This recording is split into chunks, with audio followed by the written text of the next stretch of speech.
As a matter of fact, Rolex for sure will not stop manufacturing their steel watches or any other lineup. They make 1 million of them a year, and all the movements are just waiting at the warehouse, waiting to be distributed.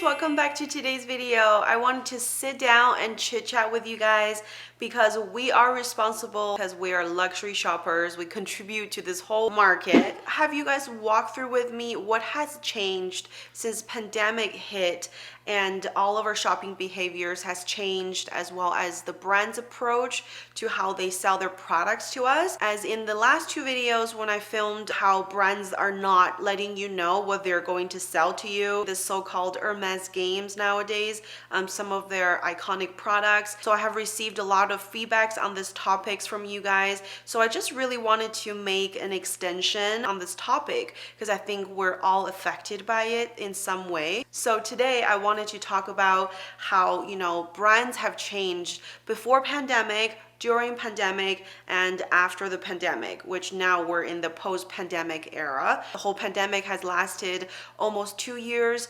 And going forward, where are we at? I believe majority of the market right now is predicted that it's going to go into recession, if not already. Where do we stand and how are we going to spend our money and what are the brands going to do? So grab a drink. Let's get started on this topic. First of all, I wanted to talk about before pandemic. Do you guys remember a time where brands are really just staying in their own lane? We're talking about fashion and then watch and jewelry. These are the main categories I want to touch upon because these are brands that I talk a lot about on the channel. Let's kind of look at the overview of these brands before pandemic. Before pandemic, Hermes is in its own category because it's kind of like the leader of all leather goods. The Maison has been offering like some of the best leather pieces out there, and Chanel is not at its level, but it's trying to catch up to Hermes. The pandemic itself has really become the catalyst of that. Chanel was always trying to catch up to the level of Hermes because they also are big on leather and fashion.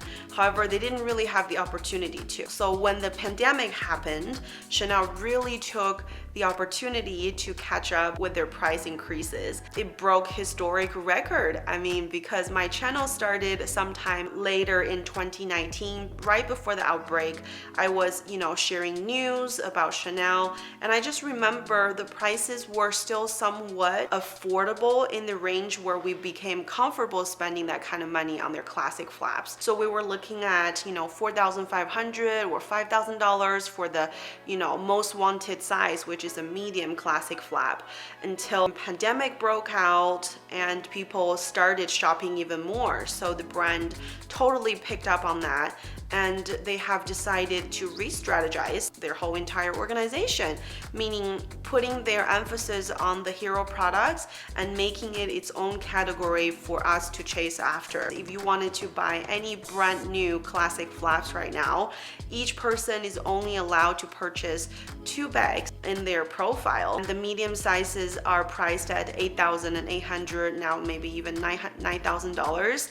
So it is a category of its own. It's kind of like how Birkin is sold at Hermes. It's not a bag that you can walk in and get immediately. It is something that is treated as a reward to the client's loyalty. Chanel picked up on that, and throughout the pandemic, the brand has increased prices. I don't even remember how many times, and each time it's just bizarre. It has caused the Maison's handbag to be at where the Birkins and Kellys are at. I think a part of their main customers are still sticking with the brand because the designs are becoming better, and there's a lot of retrospect in it where some of the really nice pieces are being re-released again. But for those who just got into the luxury game or who just got their first job, first raise, and decided to buy a bag, it makes the boutique shopping environment much harder for them to be in, just because the prices are so high, and it's like really insane how pandemic has changed this whole situation. If we talk about Hermes, after the pandemic, has decided that they are going to get rid of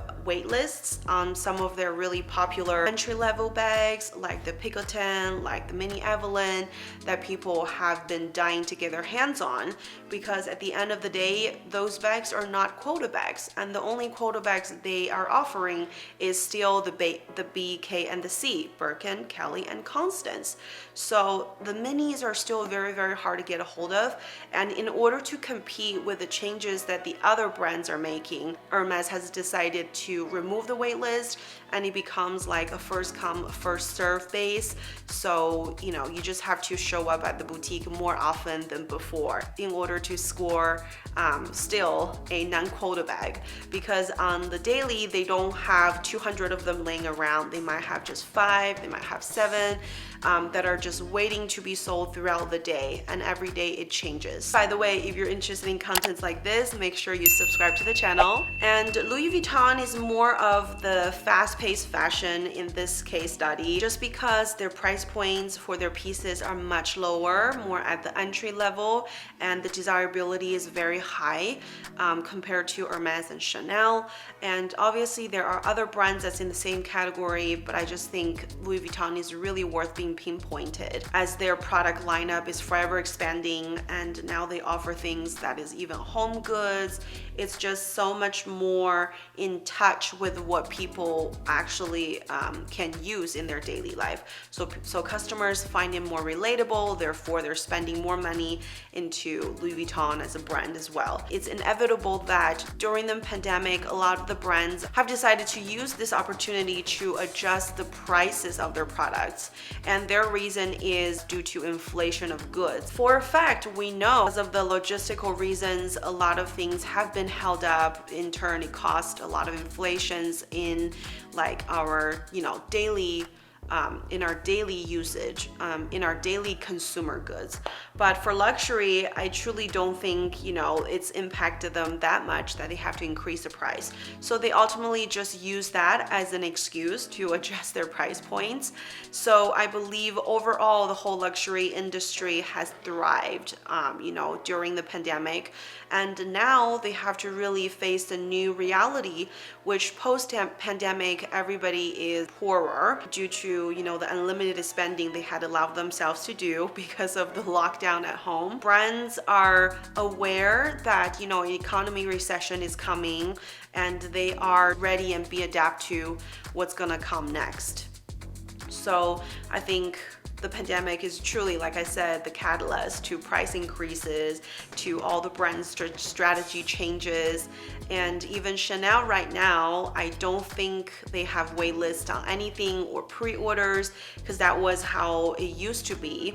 So when you watch a show or when you see something that's in the coming season, you can always contact your salesperson, have your credit card on file, and it's being, you know, rung up when items arrive.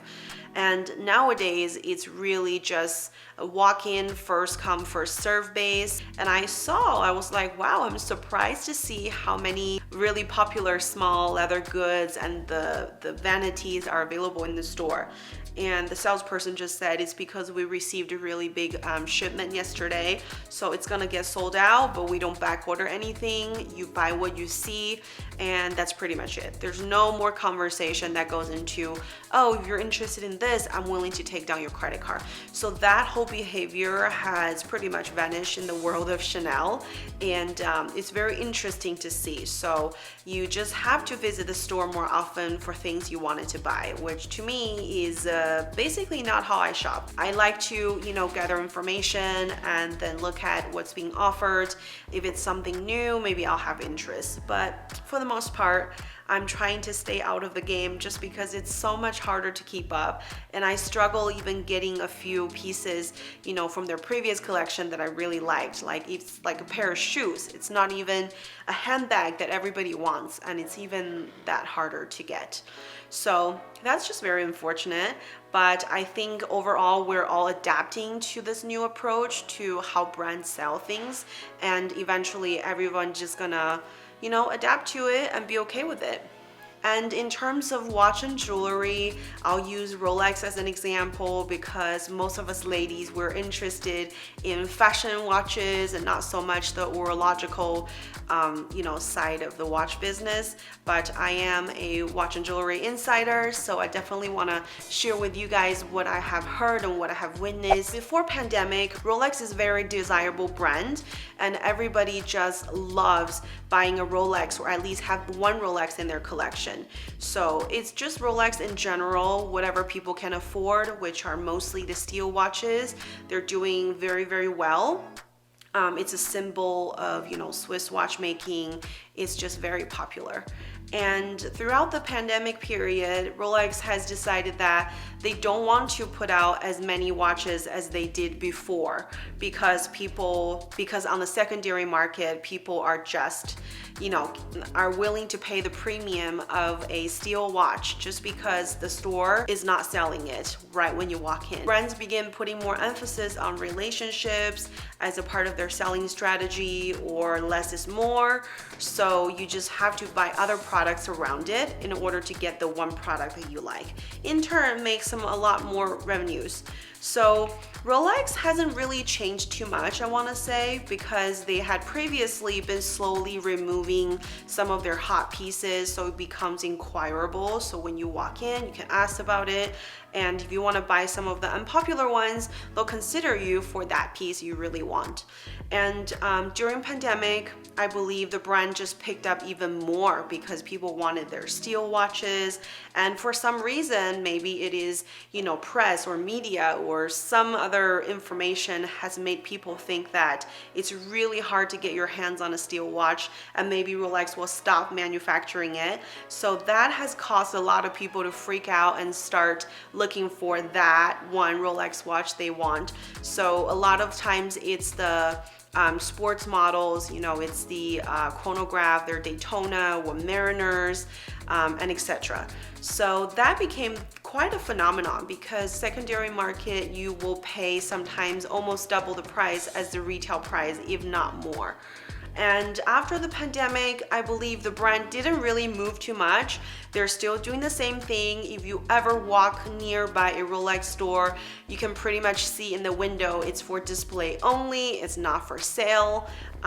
It's just very interesting to see how much they haven't changed because this strategy has been working out for them. As a matter of fact, for those who are out there or if you're watching this video, Rolex for sure will not stop manufacturing their steel watches or any other lineup simply because they make 1 million of them a year and all the movements are just waiting at the warehouse, just waiting to be distributed. The brand does not plan to slow down. They're just seeing how the market goes so they can, play their part and control the market. Basically, that is telling us to not shop emotionally and to kind of just hold yourself back a little. But because of that, the whole watch industry has also picked up a lot more during the pandemic due to online shopping, and because people can't get Rolexes, they began exploring other brands that are in, the same price range and category, which is really wonderful, I think, for Switzerland because their, main industry of the country is really blooming.